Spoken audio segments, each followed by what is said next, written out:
Hi అండి, welcome to Jyothish kitchen. ఈరోజు మన కిచెన్లో ఒక ట్రెడిషనల్ ఐటమ్ అండి. ఏంటో చెప్పుకోండి చూద్దాం. గంజి. గంజి అనగానే మనకి మన పూర్వీకులు గుర్తొస్తారు కదా. ఎందుకంటే అప్పట్లో ఆహారం ఎక్కువగా అందుబాటులో లేక వాళ్ళు గంజితోనే కడుపు నింపుకునేవారు కదండి. అయితే గంజిలో అనేకమైన పోషకాలు ఉన్నాయి. మరి ఆ గంజిలో ఉండే పోషకాల వివరాలు, గంజితో మనం రసం ఏ విధంగా పెట్టాలి అనేది ఇప్పుడు తయారీ విధానం చూద్దాం. మన గంజి రసంకి కావలసిన పదార్థాలు నేను 2 ములక్కాడలు తీసుకున్నానండి. గంజి చారులోకి మెయిన్ ములక్కాడలే కావాలండి. నేనైతే 2 ములక్కాడలు తీసుకున్నాను. ఆనియన్ అయితే ఒక చిన్నది తీసుకున్నాను అనమాట. అయితే మనకి గంజి అవసరం కదా, ఇది అప్పటికప్పుడు మనం గంజి వార్చి తీసుకోవచ్చు, లేదంటే ముందు రోజైనా మనం గంజి వార్చి దాన్ని మూత పెట్టి జాగ్రత్త పెట్టి ఉంచుకోవచ్చు అనమాట. ముందు రోజు గంజి అయినా తీసుకోవచ్చు, లేదా అప్పటికప్పుడు మీరు అన్నం వార్చి గంజి తీసుకోవచ్చు అనమాట. అయితే దీంట్లోకి మనము కొన్ని పదార్థాలు గ్రైండ్ చేసి వేస్తాము. ఇవి నువ్వులండి. నువ్వులు ఒక పెద్ద స్పూను తీసుకున్నాను అనమాట నేను. తర్వాత పచ్చి కొబ్బరి ముక్క, తర్వాత వెల్లుల్లి, 3 అయితే ఎండుమిర్చి. ఇందులోకి మనము పచ్చిమిర్చి ఎండుమిర్చి వేస్తామండి, కారం వేయము, అందువల్ల కలర్ తెల్లగానే ఉంటుంది. ఇవి మనము గ్రైండ్ చేసి వేయించక్కర్లేదు, పచ్చివే గ్రైండ్ చేసి వేయించాలి. ముందుగా మనము ములక్కాడ ఉల్లిపాయ కట్ చేసి ఉంచుకున్నాక తాలింపు చేద్దాము. ఇప్పుడైతే అవి కట్ చేసుకుందాం.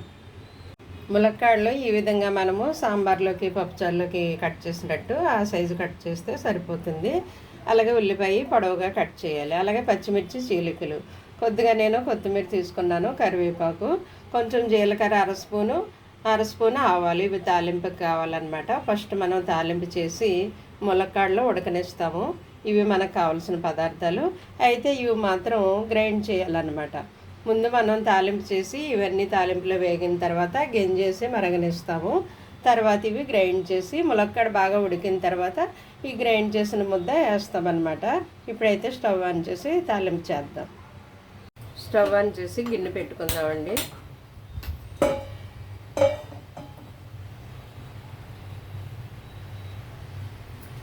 అది హీట్ అయ్యాక ముందుగా ఆయిల్ వేద్దాము. ఎక్కువ ఆయిల్ అవసరం లేదు, ఇది గంజి చారు కాబట్టి 1 స్పూన్ వేస్తున్నాను. ఇవి తాలింపులు వేగడం కోసమే. అసలు పూర్వం మన అమ్మమ్మలు ఇది లక్ష్మీ చారు పెట్టేవారు కదండి. అందులో అయితే అస్సలు వాళ్ళు ఆయిల్ వేసేవారు కాదు.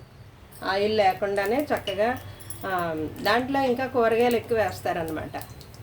బెండకాయని, వంకాయ, ఇంకా తోటకూర కాడలు ఇవన్నీ వేసేవారు. ఇవి చక్కగా వేగాయి కదా.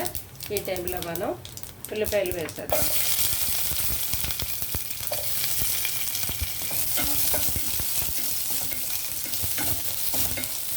ఉల్లిపాయలు కొంచెం వేగనిద్దామండి. దీంట్లో మనము పసుపు కారము వేయము, ఓన్లీ అదే ఎండుమిర్చి గ్రైండ్ చేస్తాం కదా, పచ్చిమిర్చి వేస్తాము. ఆ రెండిట్లు ఘాటే ఉంటుంది మనకి.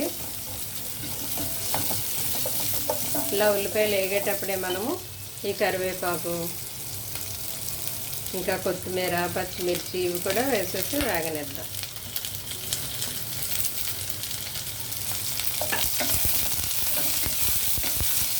ఇవన్నీ కొంచెం వేగనిద్దామండి. అవి కొద్దిగా వేగిన తర్వాత ఉల్లిపాయలు అప్పుడు మనం ములక్కాడ ముక్కలు వేద్దాం ఇందులో. ఉల్లిపాయలు కొంచెం కలర్ మారాయి కదండి, వేగాయి కదా. ఈ టైంలో మనము ములక్కాడ వేసేద్దాం. ఇప్పుడు ఈ ములక్కాడ ఉడకడానికి మనము గంజి వేస్తామన్నమాట. ఈ గంజి అని ఈజీగా తీసి పడేయకండి. గంజిలో మనకు బోల్డ్ అన్ని ఖనిజాలు, విటమిన్లు, అమైనో ఆమ్లాలు ఉంటాయటండి. చాలా మంచిది. అందుకే మన పూర్వీకులు ఈ గంజిలో ఉప్పు నిమ్మరసము కలుపుకొని తాగేవారు కదా. అలాగే గంజాన్నం తినేవారు. అదే వాళ్ళకి ఎనర్జీ ఇచ్చేదన్నమాట. అయితే ఇప్పుడు మంట కొంచెం మీడియం ఫ్లేమ్లో పెడదాము. అయితే మీడియం ఫ్లేమ్లో పెట్టిన తర్వాత సాల్ట్ వేసేద్దామండి. మనం పెట్టుకున్న ఈ రసం సరిపడా సాల్ట్ ఇప్పుడే వేసేస్తున్నాను, ఎందుకంటే ములక్కాడ ముక్కలు చప్పగా లేకుండా ఉండడం కోసం. ఇప్పుడు వేసేస్తే ఉప్పుతో ములక్కాడలు ఉడుకుతాయి కాబట్టి అవి చప్పగా లేకుండా ఉంటాయి. నేను తీసుకున్న ఈ గంజికి సాల్ట్ సరిపోతుంది. ఒక అర స్పూన్ వేసాను. అయితే ఇప్పుడు మంట మీడియం ఫ్లేమ్లో పెడదాము. ఈ గంజి మరుగుతుంది. ఈ గంజి మరగడంలోనే ములక్కాడ దాంట్లో ఉడుకుతుంది అన్నమాట. ములక్కాడ ఉడికిన తర్వాతే మనము ఇవి గ్రైండ్ చేసి వేయాలి. మనం తీసుకునే ఈ మసాలా పదార్థాలు నువ్వులు, పచ్చి కొబ్బరి, అది కూడా కమ్మగా టేస్ట్ బాగుంటుంది కదండి, పచ్చి కొబ్బరి నువ్వులను. ఈ చప్పదనం పోవడానికి మనం అందులో ఎండుమిర్చేసి గ్రైండ్ చేస్తాం అన్నమాట. ఆ వెల్లుల్లి కూడా మనకి టేస్ట్ బాగుంటుంది. అలాగే వెల్లుల్లి మనకి ఆరోగ్యానికి చాలా మంచిది, బ్యాడ్ కొలెస్ట్రాల్ తగ్గిస్తుంది కదా, కాబట్టి వెల్లుల్లి కూడా మంచిదన్నమాట. ఇంకా మనం ఇది మరిగే లోపల అది గ్రైండ్ చేసుకుందాము. తర్వాత గంజిలో ఉండే అనేకమైన పోషకాలు కూడా మనం తెలుసుకుందాం. ఇప్పుడైతే అది మరగనిద్దాం. మన గంజి రసం మరుగుతుంది చూసారా. అయితే ఇది నేను గ్రైండ్ చేస్తాను. గ్రైండ్ చేసిన వెంటనే వేసేది, ఎందుకంటే ములక్కాడ ఉడకాలండి. ములక్కాడ ఉడకకుండా వేస్తే అది మసాలా వేసాక చిక్కబడిపోతుంది అనమాట, అప్పుడు ములక్కాడ ఉడకదు.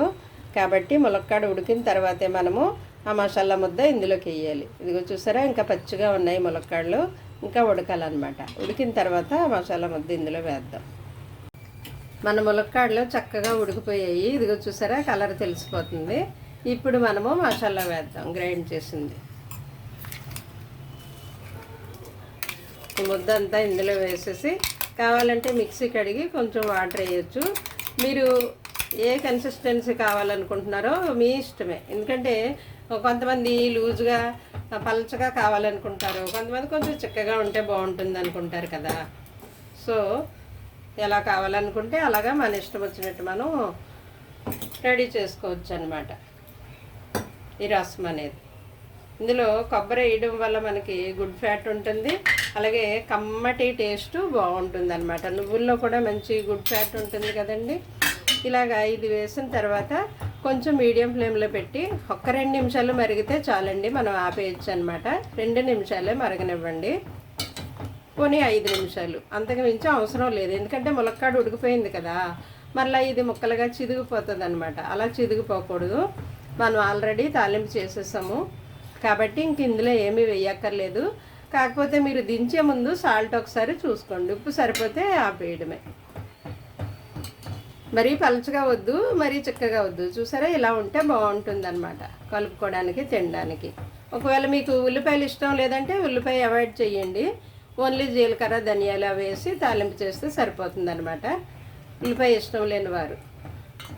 అలాగే మీకు వెల్లుల్లి ఇష్టం లేదనుకున్నా ఓన్లీ కొబ్బరి నువ్వులు ఆ 2 గ్రైండ్ చేసేసిన వెల్లుల్లి ఇది ఎండుమిర్చి చేయాలి.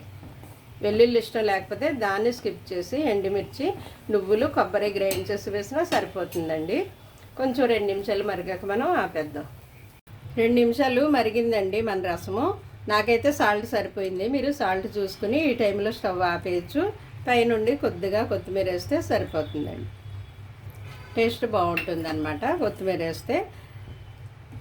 ఇదిగో ఈ చిక్కదనం సరిపోతుందండి, మరీ పలచగా వద్దు, మరీ చిక్కగా వద్దు, చారులాగా ఇలాగా బాగుంటుంది అనమాట. మనము ఏదన్నా ఫ్రై ఐటమ్ వండుకుంటాం కదా, ఫ్రై ఐటమ్ వండుకున్నప్పుడు ఇది పక్కన ఇలాగా చారులాగా పెట్టుకుంటే, మనము చారు సాంబారు పప్పుచారు పెట్టుకుంటాం కదా, ఆ టైపులో ఆ విధంగా ఇది ఇలా పక్కన పెట్టుకుంటే ఫ్రై ఐటమ్ పక్కనే బాగుంటుందండి. తినడానికి టేస్ట్ బాగుంటుంది, మనకు ఆరోగ్యానికి కూడా చాలా మంచిది. ఈ టైంలో మనం ఆపేసి డిష్ అవుట్ చేద్దాం. వేడివేడిగా ఎంతో టేస్టీగా మన గంజి రసం అయితే రెడీ అయిపోయిందండి. ఇది పాతకాలం నాటి వంట అనమాట. మరి పూర్వీకులు అన్నీ వాళ్ళు చదువు తక్కువైనా కానీ, ఇంత టెక్నాలజీ ఇంత నాలెడ్జ్ లేకపోయినా అన్నీ హెల్తీగా చేసేవారు.